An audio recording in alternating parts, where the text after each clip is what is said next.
¡Wow! Son demasiadas. Saturno, es increíble cuántas carreras existen. Mira, hay ingenierías, hay ciencias políticas, ciencias de la salud, ciencias económicas, ciencias básicas. Ajá. Con tantas carreras no me voy a decidir por una. Sin duda alguna, elegir una carrera profesional, técnica o universitaria es todo un reto y debes de estar bien informado. Sí, Saturno. Mira, hay ingeniería automotriz, Ajá. ingeniería civil, ingeniería marítima y no está la ingeniería que yo quiero. ¿Y qué ingeniería te interesa, Isaac? Me interesa la ingeniería genética, porque vi en una película de dinosaurios donde pues hacen trabajos con genes y cosas así y yo quiero estudiar esa carrera. Sin embargo, por más que busques, va a ser muy difícil que encuentres a la ingeniería genética Ajá. como carrera universitaria. ¿Y por qué no va a estar, Saturno? Porque la ingeniería genética es un conjunto de técnicas que permiten la manipulación de los genes de un organismo y es necesario haber estudiado previamente una carrera como genética, biotecnología, microbiología y sobre todo tener una buena base en biología. Ajá. O sea que para yo estudiar ingeniería genética, ¿tengo que estudiar otra carrera? Para entenderlo mejor, ¿podría ser biología quizás?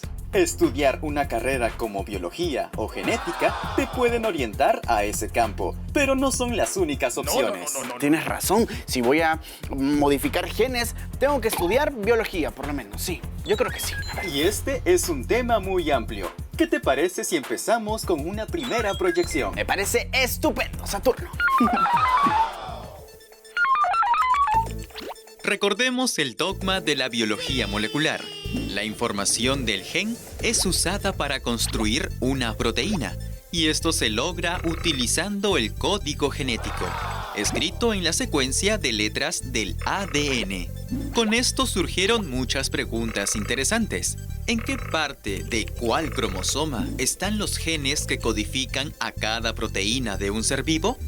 ¿Se puede predecir la forma y capacidades de un ser vivo a partir de su secuencia de ADN? ¿Estos genes son parecidos entre las especies? ¿Y si encontramos al gen que produce una proteína, podemos aislarlo y producir esa proteína en cantidades industriales? Naturalmente, la curiosidad de los investigadores llevó a generar esfuerzos para secuenciar letra por letra pedazos más y más grandes del genoma de diferentes organismos. Con el interés de muchas personas trabajando en un objetivo en común, la tecnología avanzó. Durante el camino, apareció la técnica de secuenciamiento Sanger en 1977, que permite leer el ADN letra por letra. Las máquinas de secuenciación cada vez más rápidas, basadas en este proceso, y la tecnología del ADN recombinante en 1972. Había nacido la ingeniería genética. Con el ADN recombinante llegó una revolución en la medicina y la industria. Si queremos aislar, cortar y manipular el ADN, es necesario usar herramientas más pequeñas que el nivel microscópico. Estamos hablando del nivel molecular. Todo cambió cuando se logró aislar un tipo de tijera molecular que podía cortar ADN de forma específica, las enzimas de restricción. Con ayuda de estas tijeras, se pudo cortar un pedacito de ADN que contenía un gen interesante, como el de la insulina humana, y colocarlo dentro de un estuche molecular muy usado por las bacterias, el plásmido. Ajá. Este círculo de ADN se introdujo con éxito dentro de una bacteria, como la E. coli. Esta pequeña comenzó a dividirse y generar miles de bacterias, y con ellas miles de copias de este plásmido que contenía el ADN con un gen humano. La maravilla de las bacterias es que tienen las enzimas necesarias para leer la información del gen recombinante y producir una proteína que no es suya. Ajá. Así se pudo obtener insulina humana recombinante, hormona de crecimiento humana y muchas otras proteínas sumamente útiles para la industria y la medicina. Lo único que hacía falta era purificar esta proteína, evaluarla y llevarla al mercado. Producir una proteína era más fácil y barato que antes. Por eso la ingeniería genética es la manipulación de genes con fines prácticos, ya sea en la industria o en la investigación básica, como cuando recortaron el ADN con las enzimas de restricción y crearon el plásmido. Es fundamental para el desarrollo de la biotecnología, que es la manipulación de organismos o de sus componentes para obtener productos útiles, como cuando hicieron crecer a las bacterias para extraer la proteína recombinante. Las técnicas de la ingeniería genética buscan la manipulación de genes con un fin específico, aplicado de forma práctica. Entre ellas se encuentran la clonación genética, al usar la capacidad de las bacterias para dividirse, clonando en cada división un pedazo de ADN recombinante. Esto se usa para producir muchas copias de un gen y luego secuenciarlo, o para producir grandes cantidades de una proteína a partir del gen clonado. La reacción de cadena de la polimerasa, que replica un pedazo de ADN millones de veces in vitro, sin necesidad de una bacteria. Su versatilidad revolucionó la biología molecular y en la actualidad tiene muchas aplicaciones.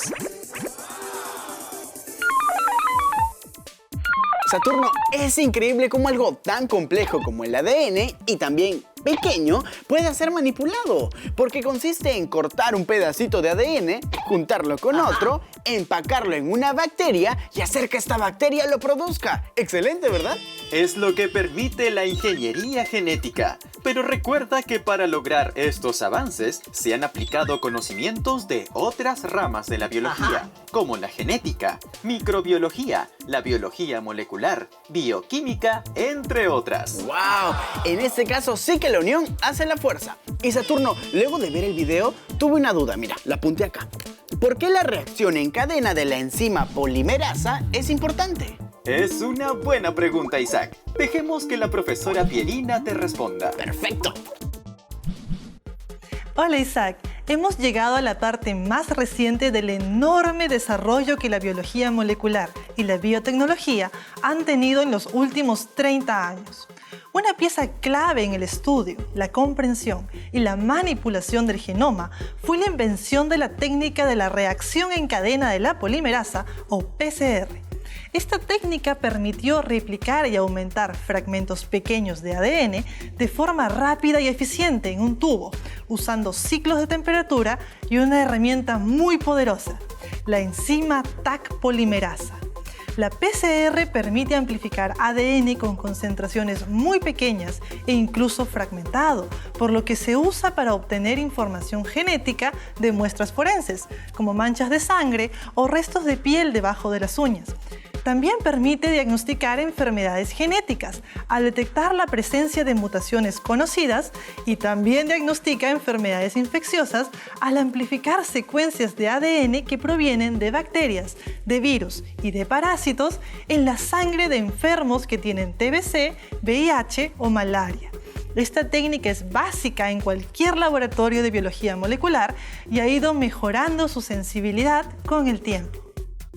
Saturno, ¡qué interesante! Ahora ya entiendo por qué en las escenas de crimen son importantes las huellas y los rastros de sangre, porque así se descubre quiénes son los involucrados. Es un buen ejemplo, Isaac. Ahora, ¿sabes cómo se obtuvo la enzima Taq polimerasa? Bueno, si es una enzima importante, pues entonces se producirá con ADN recombinante. Exactamente. Los científicos descubrieron una enzima polimerasa resistente a los cambios de temperatura provenientes de una bacteria extremófila, el Thermophilus aquaticus. Ah, ahora ya entiendo. Entonces, por eso la T de Thermophilus y la AQ de Aquaticus. Y adivino, encontraron los genes de la enzima, lo metieron en un plásmido y dejaron que la bacteria lo clone. Así ya tengo mi PCR. Perfecto. Correcto, Isaac.